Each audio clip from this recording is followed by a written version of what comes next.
Pagi Pak Guru. Kita mulai pembelajaran kita hari ini ya. Ya. Untuk mengawali kita untuk proses pembelajaran di hari ini, Pak Guru minta ampi. Mari kita mulai.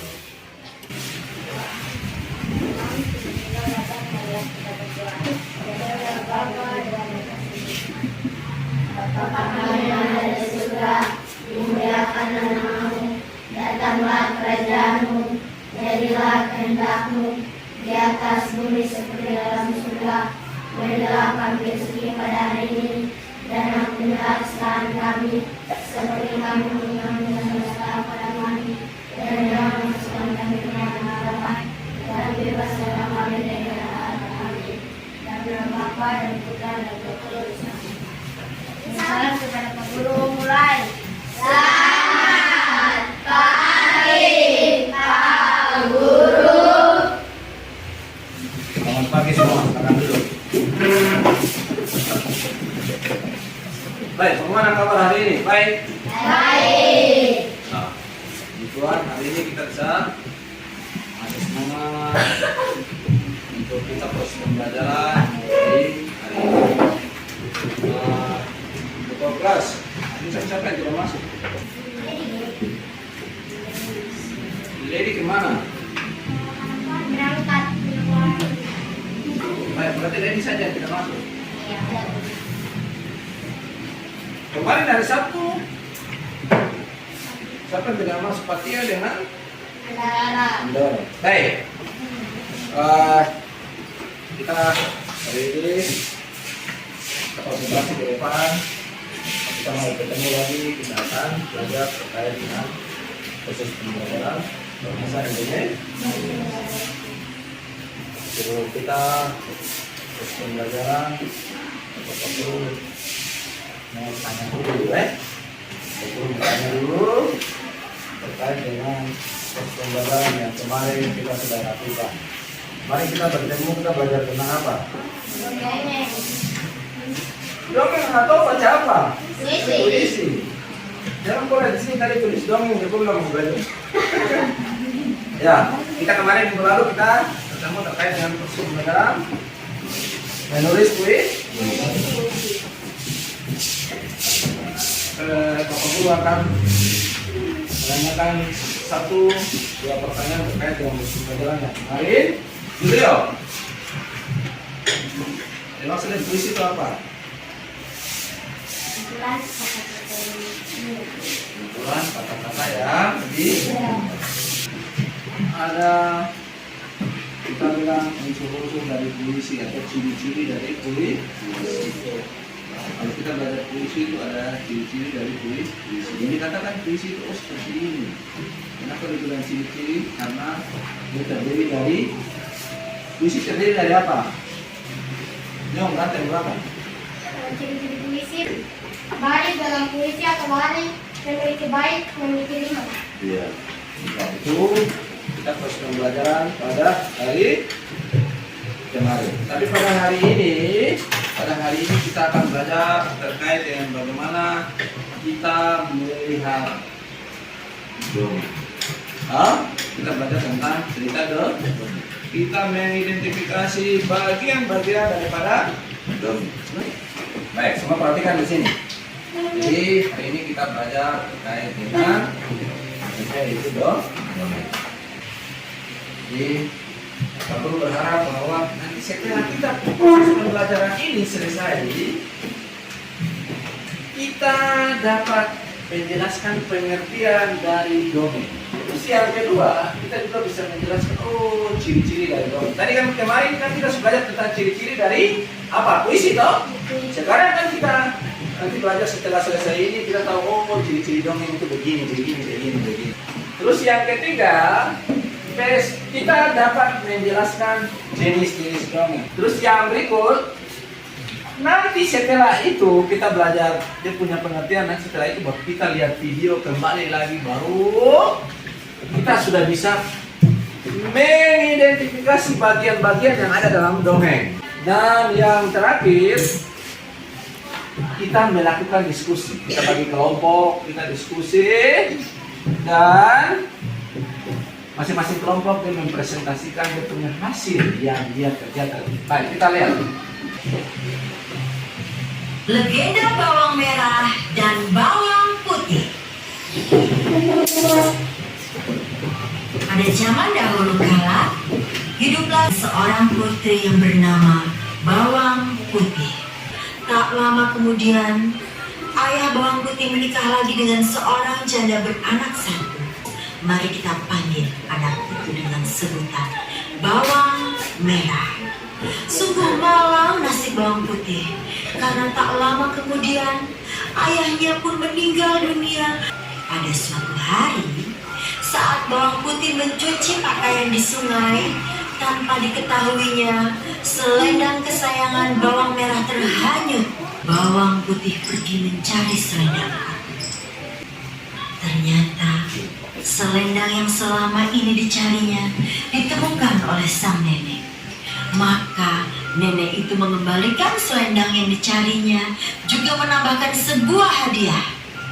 Nenek itu memberi 2 buah labu, yang satu berukuran besar dan yang satu labu berukuran kecil. Maka Bawang Putih membawa pulang labu yang kecil. Betapa terkejutnya mereka ketika ternyata itu adalah labu ajaib yang isinya emas dan permata. Singkat cerita, Bawang Merah sampai di hutan dan menginap di rumah nenek tersebut. Saat hendak pulang, sang nenek memberikan 2 pilihan labu. Yang satu berukuran besar dan yang satu lagi berukuran kecil. Tentu saja Bawang Merah memilih labu yang berukuran besar. Setelah tiba di rumah, Bawang Merah segera memanggil ibunya untuk membelah labu ajaib itu. Mereka pun membuka labu ajaib itu. Tapi betapa terkejutnya mereka ketika ternyata labu itu tidak berisi emas dan permata, melainkan berisi binatang berbisa seperti ular, kalajengking, kelabang, dan laba-laba. Secepat kilat, ular berbisa mematuk ibu tiri dan Bawang Merah. Akhirnya, ibu tiri dan Bawang Merah mati seketika bersama labu ajaib yang mematikan. Demikianlah adik-adik, jadilah seperti Bawang Putih yang baik hati, dan jangan jadi seperti Bawang Merah yang serakah. Baik, sudah? Semua sudah dengar? Sudah lihat toh? Kira-kira yang dari cerita yang tadi, yang sifat paling baik siapa? Sifat paling baik, kenapa dia paling baik? Karena dia tidak serakah. Karena tidak serakah apa lagi? Ya? Rajin. Nah, rajin, terus suka menolong toh? Mari kita lihat satu persatu terkait dengan cerita yang tadi, supaya kita bisa mengerti. Oh, cerita dongeng ini unsur intrik ini. Jadi pengertian dari dongeng adalah cerita hayalan atau menghayal, atau membuat cerita toh yang tidak benar-benar terjadi. Cerita yang tidak benar-benar terjadi. Pada umumnya cerita dongeng itu memiliki sifat yang menghibur, namun dia mengandung nilai-nilai pendidikan. Dalam arti dia punya nilai-nilai yang kita ambil macam tadi terkait dengan cerita Bawang Putih, Bawang Merah. Harus yang kita ikuti itu sifat seperti apa? Ya, Bawang Putih. Ciri-ciri dongeng. Yang pertama apa? Disebabkan secara. Yang kedua, pengarangnya. Ketiga, empat, Ya. dan terdapat beberapa versi. Terus kita lihat jenis-jenis dongeng. Jenis dongeng itu ada yang pertama adalah mitos. Mitos adalah jenis dongeng yang berhubungan dengan makhluk halus. Terus yang berikut, sage atau adalah dongeng yang diceritakan tentang kisah sejarah tertentu yang memiliki sifat kepahlawanan.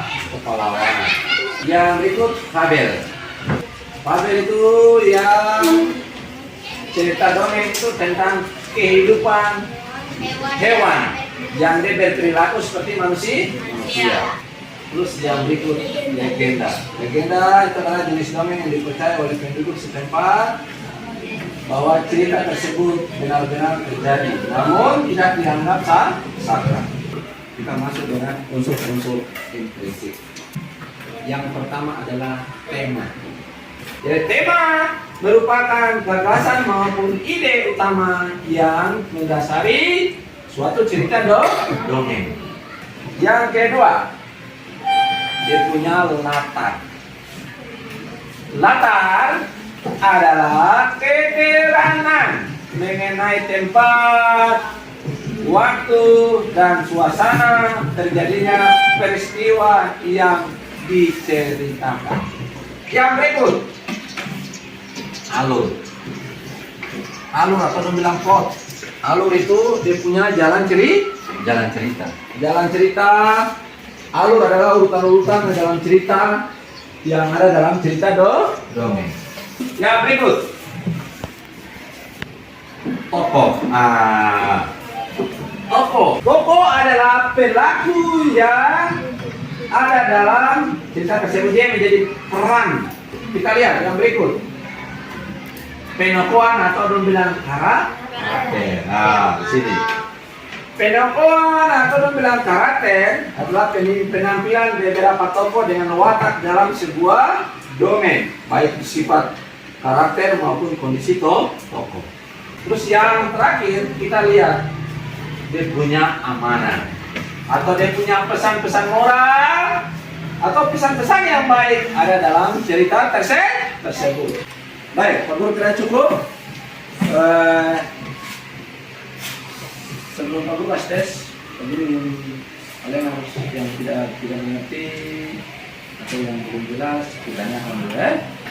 Baik, kita yang mau bertanya. Semua sudah? Kalau sudah, Pak Guru kasih tes dulu ya.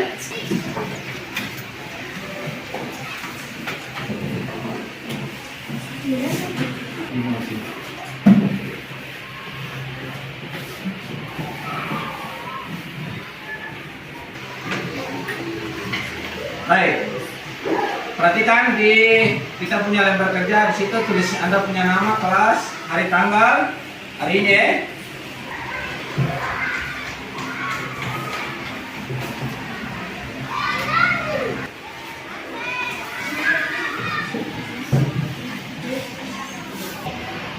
Baik, apa yang sudah?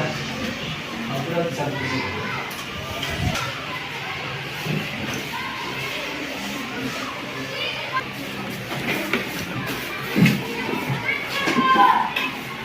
Kalau semua sudah kumpul, Pak Guru periksa. Jadi ya kita simpulkan dari proses pembelajaran tadi bahwa yang menjadi inti kita ketahui hari ini adalah bagaimana bagian-bagian di dalam sebuah cerita apa? Bagian-bagian yang ada dalam sebuah cerita terus jenis-jenis dongeng, terus dengan pengertian dari Aku berharap bahwa nanti pertemuan yang berikut Aku tinggal putar cerita dongeng, langsung kalian mengidentifikasi. Sudah tahu terkait dengan alur sampai mulai dari tema sampai terakhir dengan pesan apa yang ada dalam cerita dongeng yang nanti perlu tayangkan ketika kita pertemuan yang berikut. Baik, Aku minta satu orang berdoa. Sudah tutup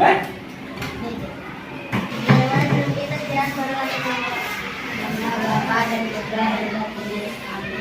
Kemuliaan kepada Bapa dan Putra dan Roh Kudus, seperti pada permulaan sekarang sampai bersama kepada Pak Guru. Selamat siang, Pak Guru. Selamat siang. Istirahat.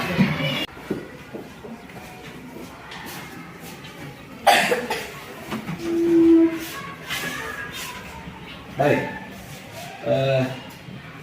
hari ini kita ketemu lagi. Kita akan belajar. Tapi sebelum kita belajar, mari, Lady. Teman-teman, sebelum kita belajar, marilah kita berdoa. Kepada Bapa dan Putra dan Roh Kudus. Amin. Bapa kami yang ada di surga, dimuliakan namamu, datanglah kerajaanmu, jadilah kehendakmu di atas bumi seperti dalam surga. Berilah kami rezeki pada hari ini, dan ampunilah kesalahan kami, seperti kami pun mengampuni yang bersalah pada kami.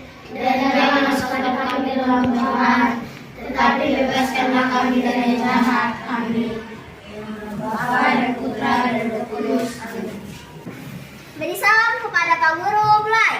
Selamat pagi, Pak Guru. Selamat pagi sayang.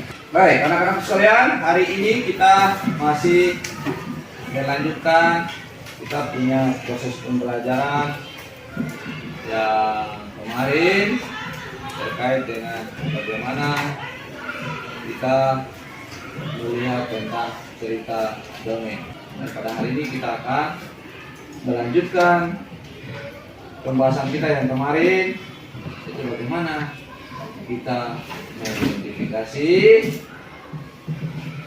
dan kita melihat bagian-bagian yang ada dalam isi dari cerita rakyat tersebut.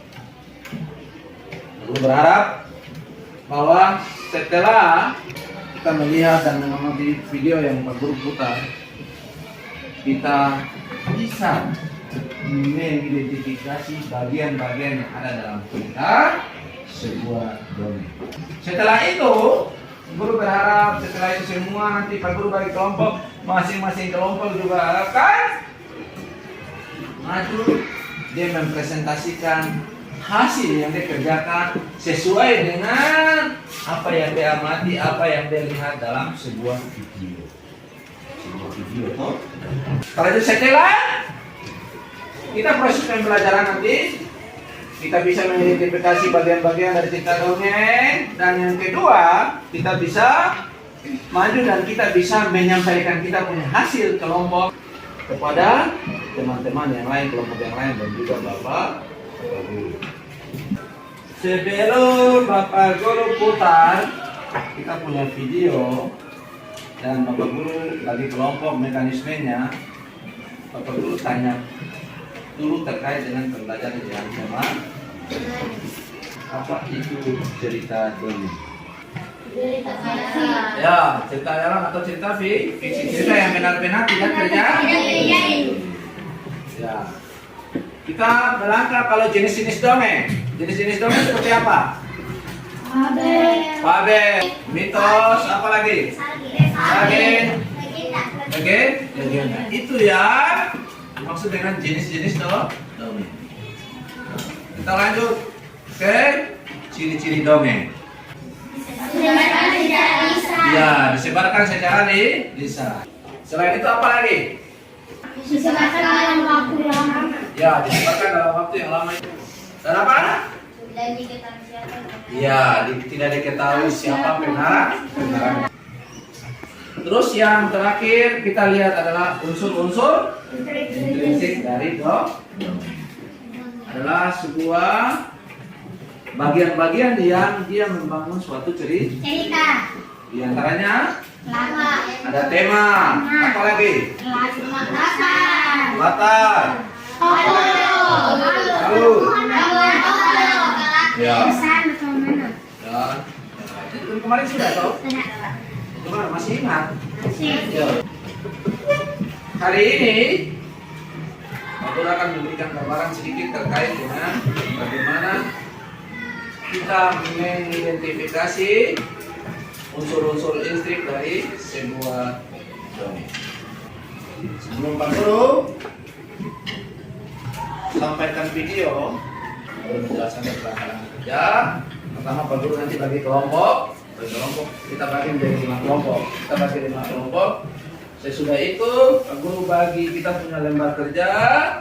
Terus yang berikut kita melihat dia punya video itu harus perhatikan baik-baik, simak baik-baik, baru Anda mulai mengidentifikasi unsur-unsur yang ada dalam cerita tersebut. Bagaimana? Siap? Siap. Ayo, silakan. Kita bagi kelompok. Kelompok 2, kelompok 3. Ayo. Baik, sudah? Ya. Tepat. Kita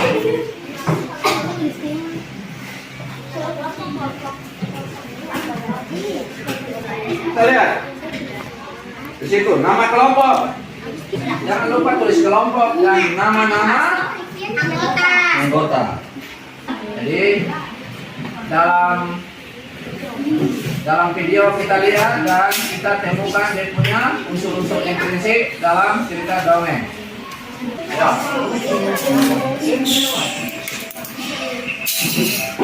Jauh di masa lalu, di daerah Pakpak, tepatnya di pegunungan Gunung Dewi, hiduplah seorang wanita bernama Yakoba. Kemanapun ia pergi, ia selalu ditemani oleh anjing betinanya yang setia. Seperti biasa, mereka berdua berjalan menyusuri hutan untuk mencari buah dan bahan makanan lainnya. Tanpa sengaja, Yakoba menemukan buah aneh yang belum pernah ia lihat. Lalu Yakoba sama-sama membesar dan ia melahirkan seorang bayi laki-laki. Yakoba memberikan nama Koya pada anaknya. Koya tumbuh menjadi anak laki-laki yang rajin. Ia sangat cekatan dan pandai dalam hal apapun. Suatu hari, mereka akan membuka lahan untuk dijadikan kebun sayur. Pria itu pun segera mencari sumber asap.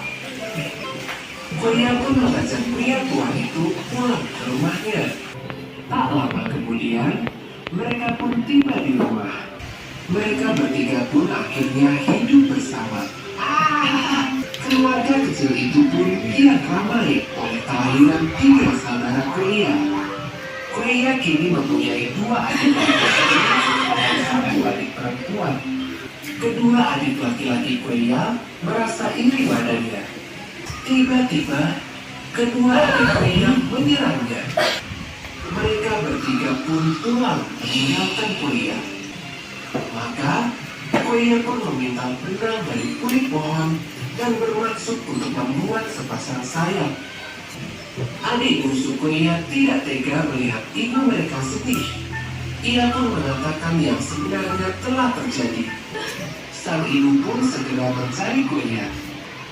Ternyata, Koya telah berubah menjadi seekor burung yang sangat cantik. Koya pun memberikan imbalan pada ibunya. Tiba-tiba saja, sang ibu juga berubah menjadi burung yang cantik. Sementara itu, kedua adiknya sedang berdebat dan saling menyalahkan. Mereka terus saja berdebat. Mereka berdua telah berubah menjadi burung. Warna bulu mereka hitam gelap, sehitam warna abu. Begitulah, Koya dan ibunya berubah menjadi burung yang sangat cantik. Burung itu saat ini dikenal dengan nama burung cendrawasih. Burung yang dikenal sebagai burung surga. Sudah ikuti video yang baik, toh? Sudah. Ya, perhatikan. Sudah, toh? Dari lembar yang kedua, ini guru sudah buat dalam bentuk ada begini. Kita punya tugas, kita uraikan dia sesuai dengan video yang tadi kita lihat. Silakan dikerjakan. Guru kasih waktu hanya 20 menit.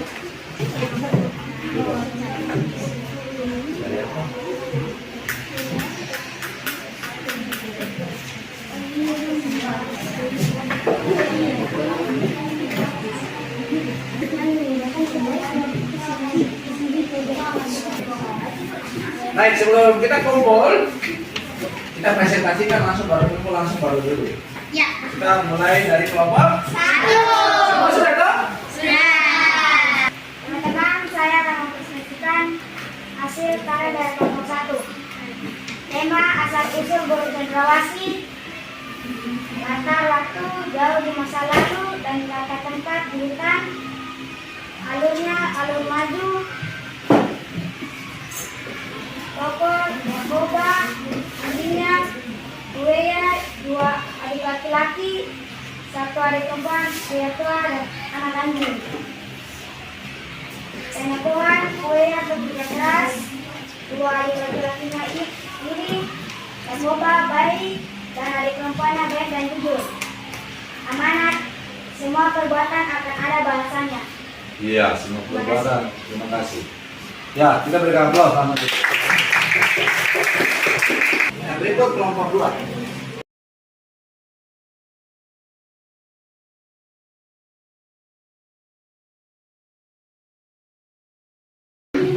Yang berikut kelompok 3.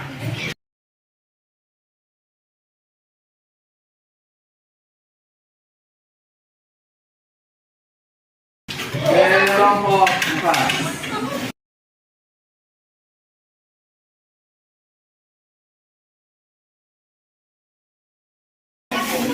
Baik, yang terakhir kelompok 5. Teman-teman, kami akan mempresentasikan hasil diskusi kami dari cerita dongeng. Tema asal-usul burung cendrawasih. Latar tempat berlaku pada suatu hari di hutan belantara. Alur dalam cerita maju. Tokoh Yakoba, anjing betina dan anak anjing. Buaya anak Yakoba, dia dua anak laki-laki, satu anak perempuan. Burung cendrawasih Yakoba dan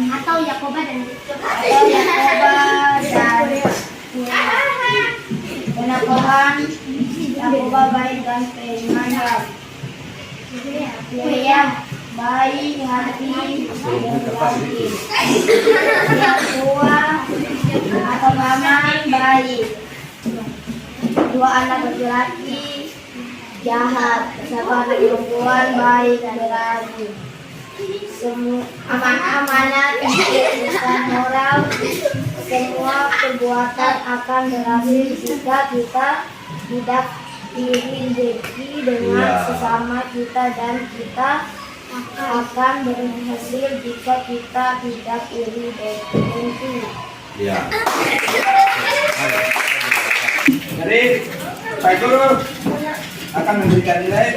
Pak Guru tadi sepintas lihat, terus mendengarkan apa yang kelompok 1 dan sampai kelompok 5 sampaikan terkait dengan hasil diskusi dari kita mengamati cerita dongeng tadi yang ada di depan. Semua sudah bagus, semua pada intinya semua sudah paham terkait dengan unsur-unsur dari sebuah cerita dong. Baik, karena pas sudah selesai sudah dongeng, Pak Guru kira cukup. Tapi sebelum kita akhiri, Pak Guru berharap bahwa dalam bukan hanya dongeng dari cerita apa tadi? Masa burung cendrawasih saja, tetapi ada banyak cerita dongeng, cerita Babel yang banyak sekali membangun pesan untuk kita perlu membaca banyak sehingga kita bisa tahu tentang unsur atau bagian-bagian yang ada dalam cerita tersebut. Terima kasih untuk hari ini. Kita keluar, kita istirahat, kita bertemu lagi ya di pertemuan berikut besok. Terima kasih. Selamat siang.